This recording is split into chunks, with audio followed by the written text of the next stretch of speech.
Hi, everyone. Welcome back to another episode of our interview series. Today, I'm really excited to have a well, I don't know if unique franchise is the right word, but something that not everybody is aware of. I'm going to say that for sure, and certainly will fit a certain type of investor.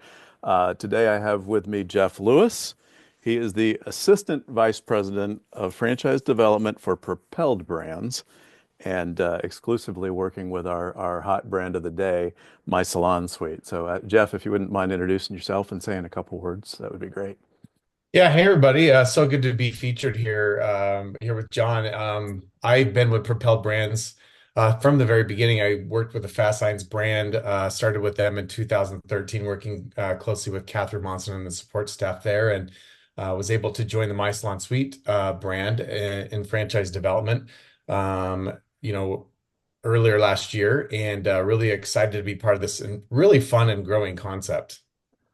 Yeah, take a second to fill in, that backstory just a little bit, because I think for somebody who is looking at franchising and wants to be part of one of the best brands that really cares about their franchise owners, that is operated, the systems are all top notch. I mean, when you think of franchising, Fast Signs in particular, and Catherine could be the poster child, certainly. So talk about how did Propelled come to be? How did they acquire My Salon Suite? And maybe even just a little bit about Catherine and her background, because I think that's relevant. Yeah, Catherine is what really attracted me to Fast Times way back in the day. I think I was at a print industry event and saw Catherine being interviewed by What They Think, and they were asking her what's important in franchising, and she shared her four key strategic objectives, and the number one objective she shared was franchisee profitability. Yeah. And in everything that she did at Fast Signs as the CEO is what can we do to help improve franchisee profitability and franchisee satisfaction and help them increase their sales revenue. And that's really what attracted to me is that, Catherine really focused on that with everybody in the business. And as Fast Signs grew, obviously acquired by different private equity firms, and we saw the opportunity to purchase other brands and really start to use the model of shared services to propel these brands further, which led to honestly the name Propelled Brands. We first acquired a great little IT company called Nerds to Go. Then we acquired My Salon Suite. And of course, then we acquired a really fun brand, Camp Bow Wow. But, Yeah. Catherine is passionate about franchising. She's passionate about small business owners. And that's really what has helped us to grow and to acquire these awesome brands and bring them under our umbrella. And so just really excited to provide a lot of opportunities, obviously, for those of us that worked at Fast Lines to be Yeah. part of these other brands and just really excited to be in My Salon Suite in this really fast growing space. Yeah, I just think that's important to know that if you look at, well, any of the propelled brands, but we're here today to talk about My Salon Suite, but that everything from the top down was built to support you as a franchisee. And right now, anybody watching this is saying, John, you know, I'm John, by the way. I didn't actually introduce myself, but John, that franchise guy. So, um, yeah, I figure they tune in, they know who I am because they've probably seen before. But they're saying, John, doesn't every franchise do that? And unfortunately, the answer is no.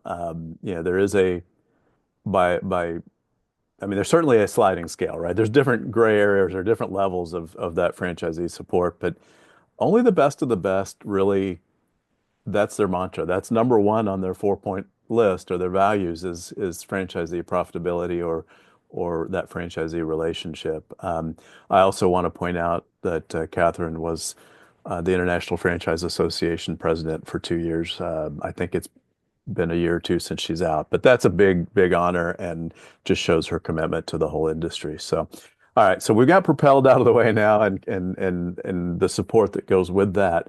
Talk about what is My Salon Suite, and why would somebody who's thinking about getting into a franchise model look at it? Yeah, My Salon Suite's really all about it's kind of a real estate play, really, when you look at it.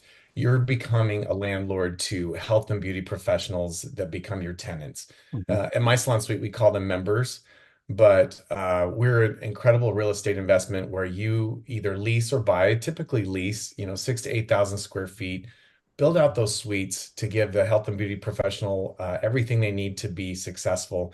And really, you're building a place for entrepreneurs to come in and build their business. It's a semi-absentee model. We have no on-site employees. It's a great diversification model. Many of our franchisees, our franchise partners are franchisees of other brands as well, Hmm. or own other businesses, or maybe still even work in corporate America.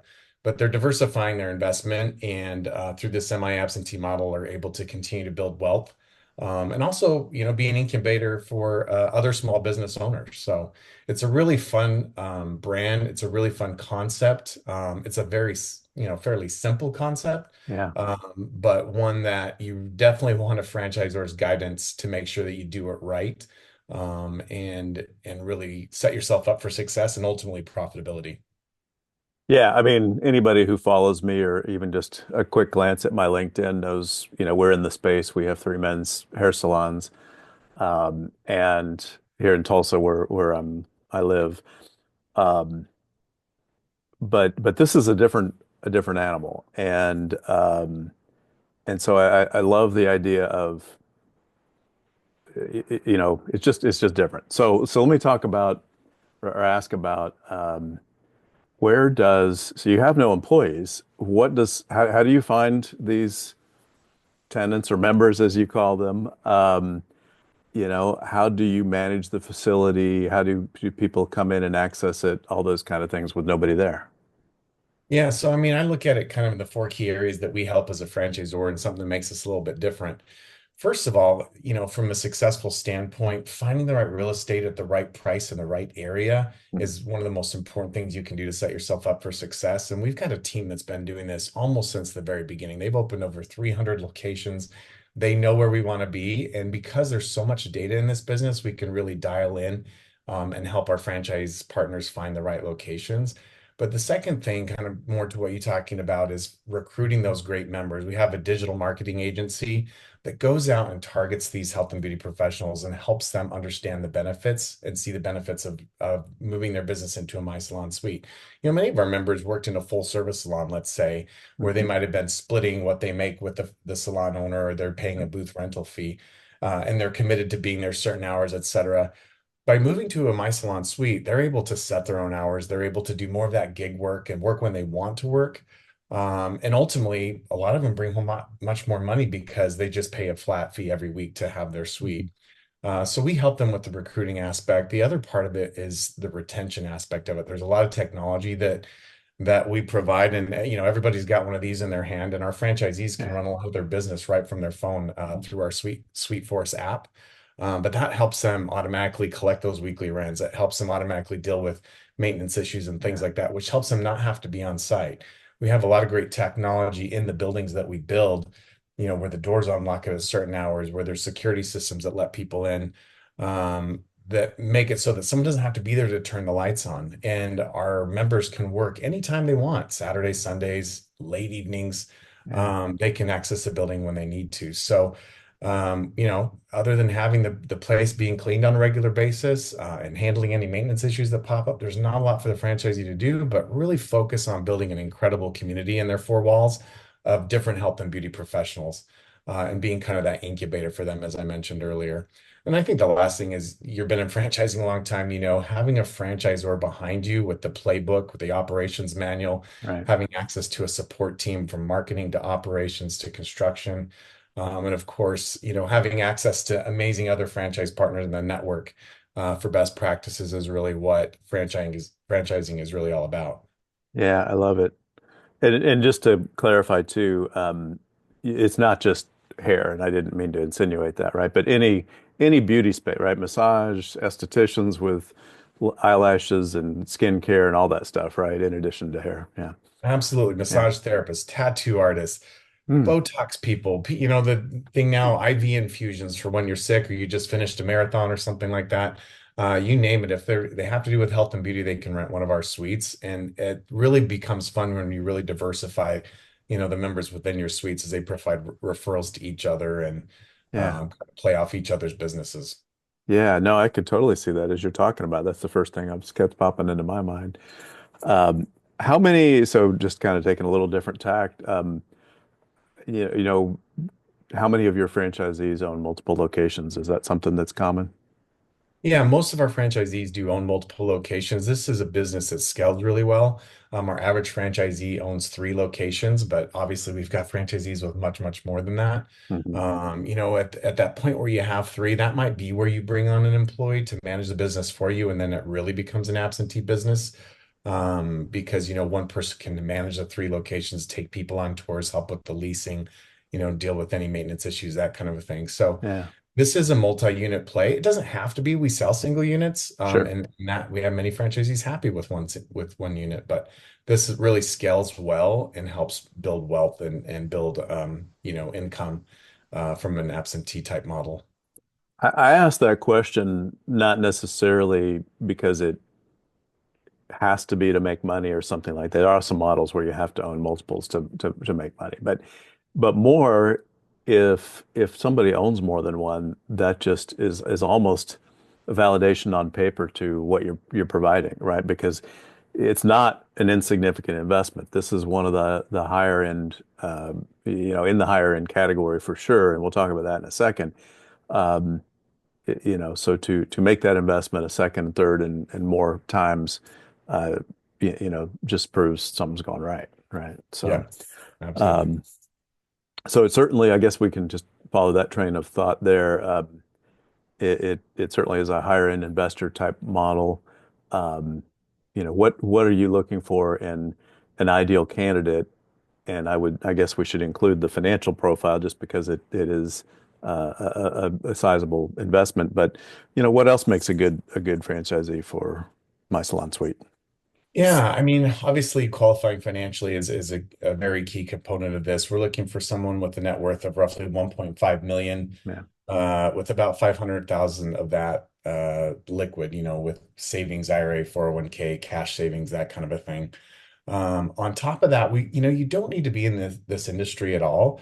Obviously it can help if you can speak the language of the people, but we Yeah. teach that, as a franchisor, franchisors teach people to be in all kinds of different businesses.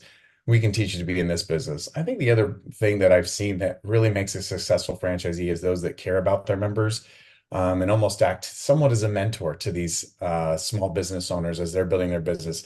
Many of our franchisees have had great success in their life, and they take great pride in being a mentor to the people that they are their members. But other than that, as a franchisor, we'll teach you this business. We'll teach you how to lease. We'll teach you how to take tours and things like that and keep your suites full. It's not a very complicated business. It does require somebody with a little bit higher net worth, and I think that's, somewhat protective of, barrier to entry to just random competitors coming into the space. Having all the systems that we provide, having the training to be able to do it, and the sharing of those best practices to have a really successful and profitable business. Yeah, absolutely, because otherwise there would be one popping up on every corner for sure. Um, but the opportunity that's there and the uniqueness of it is something that I wanted to bring you on and highlight today because I don't feel like it's something that people are that aware of. And certainly one of the reasons people turn to me is to help them find, something that's not a sandwich shop or a burger chain or I mean let's find those niche businesses that have stability, history, predictability, and some degree of fun to operate too is oh, and I guess they need to be profitable, right? Yeah, Of course, everybody wants profitability. to know, yeah, how much am I going to make? When am I going to make it? And I go, that's the $1 million question that we can't talk about today. Um, but obviously we've got ways for people to figure out, what that looks like for their journey. So, Yeah, well, um, I mean, yeah. along those lines, we're pretty proud of our profitability. We publish on our website publicly what they call the item 19, as Mhm. people in the franchise industry are aware of. 44.1% EBITDA is our median EBITDA, which is pretty incredible. And you can find out a lot about, the total investment and, even see all the quartiles of our franchise partners' profitability right on our website. We're really proud of our results, and we like to publish them for, publicly for people to see, and it helps us attract great candidates to this brand. That's awesome. I'm glad you brought it up because no, I wasn't even aware of that. I just am in this habit of don't talk about financials, don't talk about financials, right? Because I don't want to get in trouble and I don't want to get you in trouble. And we're recording this and it's going to live on the internet forever. Um, Yeah, yeah, that was from our last FDD. I can share that. yeah. Yeah, no, for sure. Anything that gets published in those disclosures for those of you who may be new to franchising, we Yeah. can absolutely talk about. So, 44%, obviously, that starts to make sense why people would be looking at, what could be $1 million overall investment. And remind, what'd you say, liquid capital again? You're looking for four or 500,000? Roughly 500. 500,000 in So, liquidity. if you got good credit, and obviously the stability of this model, the SBA is going to be there to back you on loans, right? I'm sure you have lots of people who Yeah, may. this model is a little different. Again, because we don't have employees, Hmm. the SBA won't lend on this, Okay. but we do have financing available through third-party financing, Apple Pie Capital. They'll Oh lend yeah. up to 80% for qualified buyers. So we do have financing in place and ready to go. Also, the ROBS program, as you're familiar with, where Hmm. people can use their IRA or 401k to be able to fund this. They, borrow money from themselves, basically. And they're probably combination of both, I would guess too, right? Yeah, Yeah, absolutely. We've yeah, got a yeah, number of different ways to do it and yeah, guide our franchise candidates through the yeah. financing aspect. So, for those of you out there, most of you watching this aren't going to know this, but um, the fact that Apple Pie has evaluated the business model and you are one of the franchises that they lend on, that number is under 100. At least the last time I spoke to them, they don't lend to just anybody. So that's a huge testament to them and the fact that those are not government-backed loans. They're lending their own money. At an 80% clip is pretty significant. So I learned Yeah, something it's today. really the Yeah, success of our model that's really helped us to be able to secure that financing, that yeah, conventional financing for this model. So we're happy to partner with Apple Pie and this brand and other brands. They've been a great financing partner for us. yeah, for sure. So I think the takeaway today, huge opportunity for the right people, right person or right people. Certainly, I imagine you have investment groups that come in. And check it out. I think that if you're looking at this and you've been considering a franchise investment, and you want something that's not going to require your full-time attention, you'd be missing out to it not le to not at least give this a look over. So what do we miss? Any hot buttons today, Jeff? I like to try and wrap these up at a 15 or 20-minute mark. I think we're about there. Anything that we should add to wrap up with that we didn't hit on in regards to my salon suite? No, I mean, I think if somebody's watching your channel or watching this video, they understand that franchising can be a great way to invest in a business. Mhm. Obviously, we love our, consultants that help guide people to the right franchise and really help them discover what's out there. We love working with franchise candidates, if anywhere from, hey, I just want to kick the tires to learn more, all the way to really serious about getting this done as quickly as possible. We're here to help educate you on the model. We want to get you in front of our franchisees and let them educate you on their exact Yeah. experience and help you go through that validation process. But happy to guide anybody through that process if it's the right fit for you. And certainly not going to force anybody into this model, but definitely want to help them explore and see if it's the right investment for them and their family. Well, again, I think that's a key takeaway is take a look. You're not going to find a model that's more plug and play.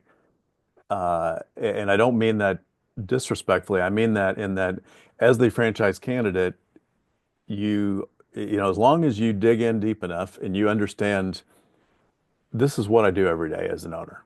To be successful, I got to do these things.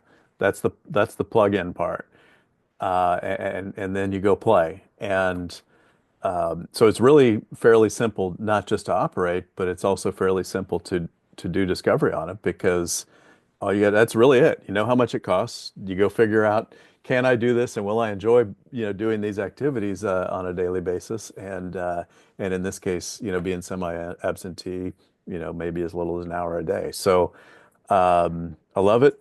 I appreciate the time and the insights on my salon suite. I think this was really valuable for people who are are looking at this type of franchise investment. And with that, I will put a bow on it and wrap this up for today. For those of you out there who took the time to watch, thank you so much for joining and watching the material today. I always appreciate and honor the fact that you took 20 minutes or so out of your day to watch the information. And Jeff, thanks so much for joining me today. Yeah, thanks for having me on. This was really fun. Awesome, awesome. Thank you, everyone. Have a great day.